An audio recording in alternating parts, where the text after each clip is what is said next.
کیا لگتا ہے کیا کیا پروپوزل؟ جی احمد اویس صاحب، آپ کی بات جو آپ نے کہی کہ اسی کے اوپر آگے بڑھ رہے ہیں کہ 5 سے 9 جج وہ کہہ رہے ہیں کہ ہو سکتے ہیں، اور کل تک اتفاق بھی تھا، پیپلز پارٹی نے کہا ہم تو مطلب کچھ بھی ہو جائے ہم تو کریں گے آئینی عدالت کی بات، لیکن پھر وہ آئینی بینچ پہ تقریباً مان گئے ہیں. تو اس کے آپ کو کیا لگتا ہے اس سے؟ اگر تو آئینی بینچ کی طرف جاتے ہیں تو یہ تو ہمیں بھی ایکسیپٹیبل ہے. ہم نے آلدو کہ ہم نے ان ٹوٹو یہ جتنی پرپوزڈ امینڈمنٹ تھی ہم نے اپنے کنونشن میں، اور تقریباً تمام جہاں کنونشن ہے وہ ان ٹوٹو اس کو ریجیکٹ کیا، لیکن وہ جو آئینی کورٹ کی بات ہو رہی تھی وہ تو بالکل ڈیزاسٹر تھا. وہ تو بالکل اس سسٹم کو، جوڈیشری کا جو سسٹم ہے، وہ جوڈیشل سٹرکچر ہے، اس کو بالکل دریا برد کرنے کے مترادف تھا. تو اس کو تو ہم نے کیٹیگریکلی اس لیے ریجیکٹ کیا.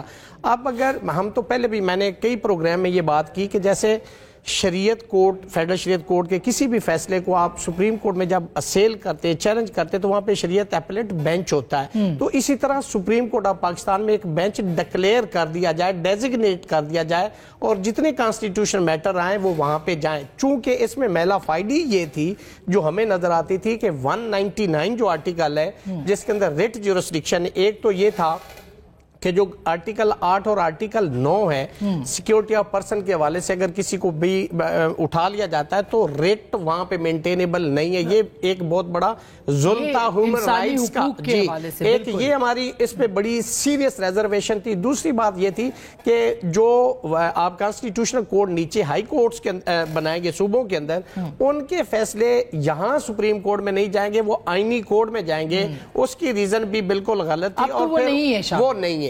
اب جو بینچ ہے اس کے پیچھے کسی حد تک یہ لاجک ٹھیک لگتا ہے، لیکن اس میں ایک سوال پیدا ہوگا کہ اگر آپ سپریم کورٹ آف پاکستان میں ایک بینچ سینئر ججز پہ مشتمل ڈیزگنیٹ کر دیتے ہیں، تو اگر اس فیصلے کے خلاف اپیل آتی ہے تو کیا سینئر ججز کے فیصلے کے خلاف جونیئر ججز اس کو سن سکتے ہیں؟ اسی لیے وہ 5 اور 9 کا کہا جا رہا ہے کہ 5 کا بینچ ہو یا 9 کا ہو، اگر زیادہ ہوا ابھی تو یہ چونکہ ایک مفروضہ ہے جس پہ ہم بات کر رہے ہیں، لیکن آئینی کورٹ از بیٹر دین آئینی کورٹ. آئینی بینچ از بیٹر.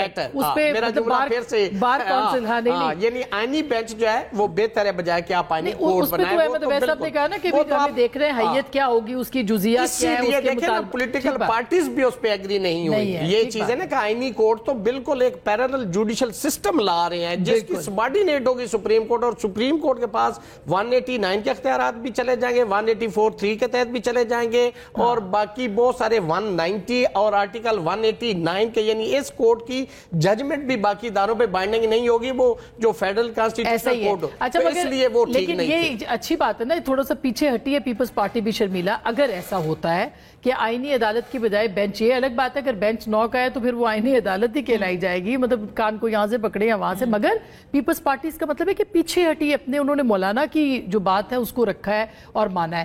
تو کیا یہ ڈو اور ڈائی والی معاملہ ہے جو کہ نمبرز کے اوپر بھی اب بحث ہو رہی ہے؟ شکریہ اسما.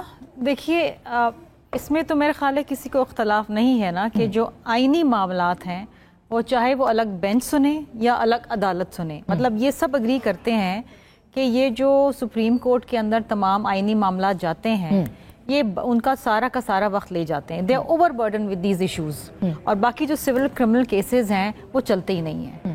سو اس حد تک تو سب راضی ہیں کہ جی یہ معاملات ایک الگ بینچ سنیں یا الگ کورٹ سنیں. پیپلز پارٹی آج بھی اس بات کے اوپر جو ہے وہ بالکل بضد ہے اور سمجھتی ہے کہ الگ فیڈرل کانسٹیٹیوشنل کورٹ ہونا چاہیے. دیکھیے یہ جو ابھی ریاست صاحب کہہ رہے تھے یہ تو سبارڈنیٹ ہو جائے گی سپریم کورٹ.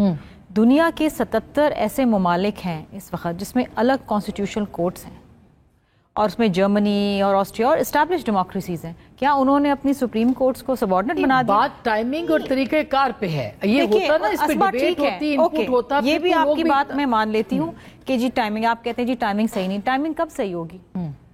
2006 سے ہمارا چارٹر ڈیموکریسی میں مطالبہ ہے، 2024 کے منشور میں ہمارا یہ مطالبہ ہے کہ ہم نے کانسٹیٹیوشنل کوڈ بنانا ہے. لیکن کیا وجہ ہے کہ آپ کی جماعت ہو یا پی ایم ایل این ہو وہ پچھلے 1 مہینے سے اس کے اوپر بحث کرتے ہیں یا پچھلے 15 دنوں سے؟ دیکھیں جب آپ ایک کولیشن میں ہوتے ہیں، اتحادی ہوتے ہیں، یو ڈونٹ ہیو 2/3 میجورٹی، پھر آپ کو لوگوں کو آن بورڈ لینا پڑتا ہے.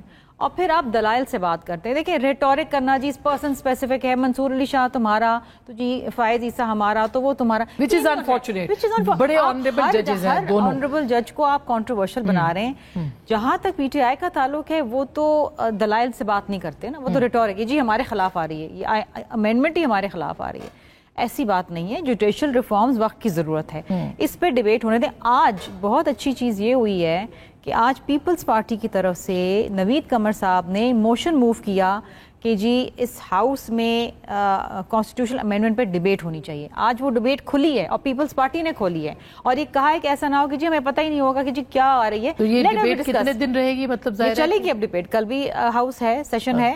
آج عمر ایوب صاحب سے یہ ڈیبیٹ, اس کا مطلب ہے کہ آپ منظور تو نہیں کر رہے ایک دو دنوں کے اندر؟ نہیں دیکھیے اس پہ ڈیبیٹ ہوگی نا. دا وے فارورڈ از, اس کی وجہ یہ بھی ہو سکتی ہے افنان